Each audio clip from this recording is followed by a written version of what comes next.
What's up? And hello mga Jamaga! Dugay gyud na to natiwas ang atong part 3 in Davao! So, in our third day in Davao mga Jamaga, we are now here at Samal Island. Kauban gyapon nato ang mga lovable in our community and of course, the driver! Ay, kita daay na! Well, nasuway lang ta og drive ani mga Jamaga ug unsa de ay ning mag-drive og barko or di ba bangka or mga ingani ba nga mga sakyanan naa sa dagat. Sus kay may paghuman na to og drive ani mga Jamaga, naabit na ni piti sa ato bangan. Kuyawan gyud ta mga Jamaga, abi na nato og kita may nakaigo. Mayo lang gani and thanks God kay okay lang siya og nakalukso na siya sa dagat. O di apod na mga Jamaga nang ambisyon mahimong swimmer pero ingani di ang nilukso. Pagkapiti man gyud mga Jamaga, di man dito maoy nga itong niluksuan, mura man itong baki. Unya, kaya may dragon boat nga nagsige magyuglabay-labay nato mga Jamaga, wala gyud bata nagpawahi. Uy, aw diret, sa sakadayon diri sa dragon boat. Uy, antil ni mo inting. Oh, tanaw diri tanan. Bye, balik-balik. Wow. Well, sa first round, ani mga Jamaga, while nagsakay ta sa atong dragon boat, it's thrilling kaayo kay na ay pinaulan-ulan gamay o pinaliko-liko gamay nga feeling nimo nga mura kang matumba or mahagbong. That is very unforgettable and very nice experience kung naagi mga banana boat, dragon boat sa inyong lugar mga Jamaga. So please don't miss this opportunity or experience while you are on the sea. Unya, naday pud sila pa Virgin Island diri dapita mga Jamaga o nga murag pareha sa atua diri sa Bohol sa Panglao Island. Laka-laka po ta Jamaga, maray nakatag-iyag dagat. Nangupay pagid siya. Unsa kay plano ani niya yang lako ning tibok Samal siguro. Oo, pa siya mahuman. Nagikan siya diha. Ngala na siya diri dapita. Daran, naya pa natiwason ana. Gamay na lang kuwang. Mahuman na niya ng iyang isla. Dako kay lang starfish ba? Punitan? Punita.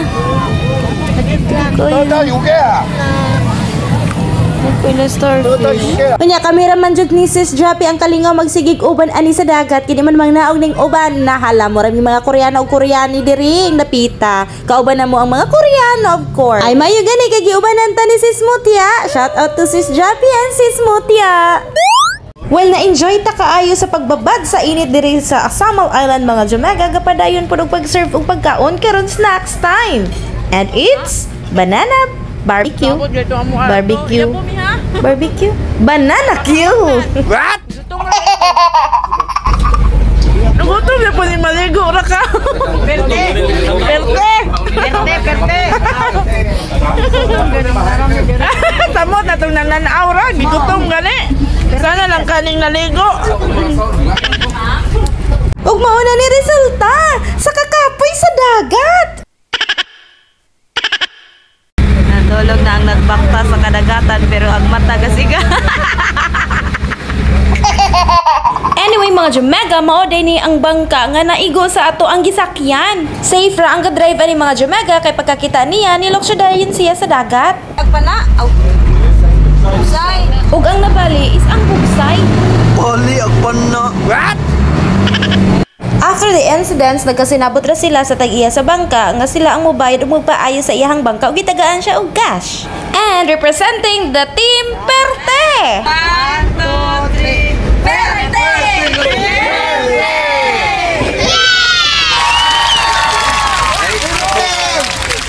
After sa paglingaw-lingaw, pagpangaon ug pagligo-ligo, di ana ni abot na nga ato ang mga sakit mga Jamaga. Sleeping time.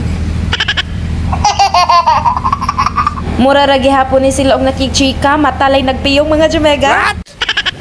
Well, before day sa atong sleeping time mga Jamaga, di ana nangaligo pa ta diri, nagtiwas-tiwas tagtampisaw mga Jamaga. The close up move sa atong pagligo mga Jamaga nga dili mao ang atong paglukso, da hapla ang dagway.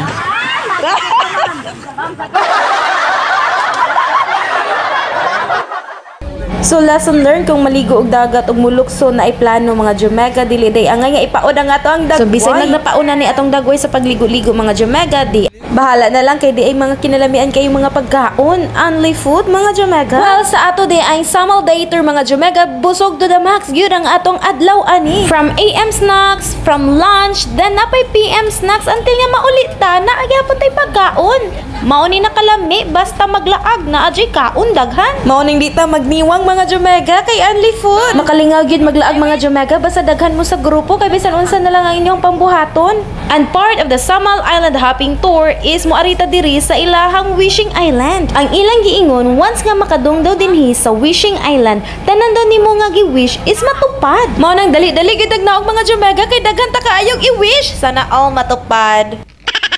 Tuod lisod man kayo siya isa ka mga Jumega kay kabatuan siya nga island. Island siya nga wala yuta mga Jumega, kabatuan siya. So mao nang kinahanglan ta nga musaka para makita nato ang iyahang island.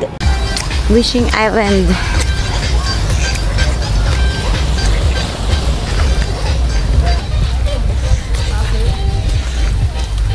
Mangin ka kay jud mga Jumega og kat-kat kay para makita nato sa ka-view ang Samal Island. Ug kaning atong gitungtungan, the Wishing Island, ug mao ni anita mag-wish mga Jumega. Cheers! Bye! Hello! Hello, di mo sila kadungog. Pasok sa pikas. Anya kay gatuot ang mga Jumega nga katara ni Sis Jappy ang nagsaka diri ni uban man day po ni sila nato nasa atong likod. Nga to ang mga chikiting girls. 1, 2, 3. O panaog na ta mga Jumega kay murag naabtan na gyud ta gabi ani og delikado kayo magpagabi ta kay basig na kidnap nato ani. Bitaw, thank you kaayo sa time and opportunity nga nidong ta diri sa Wishing Well. Inaot nga atong mga wish magkatotoo. Maghinay-hinay di tagnaog ani mga Jumega kay murag gatingoy na atong tiyan ani og murag lamin na ikaon sa bangka. Kadaghan na ba kayo pagkaon sa bangka nato? And well, nagsige tagnaog mga Jumega o diretso ta sa ato ang pa-cute effect. Ching! Kanig yung manhi og dagat mga Jumega is refreshing gyud kaayo sa pamati. Lasamot na bitaw ug makita nato ang atong community, ang atong mga kauban nga very energetic kaayo. Thank you so much for this opportunity and for the wonderful fellowship mga Jumega nako. And now it's time to uli na kay manguli na ta inig ka other day and mamalit pa ta og durian. Thank you so much for the time. Mao na laman sa ato karon. Daghang salamat sa pagtan-aw. Bye-bye.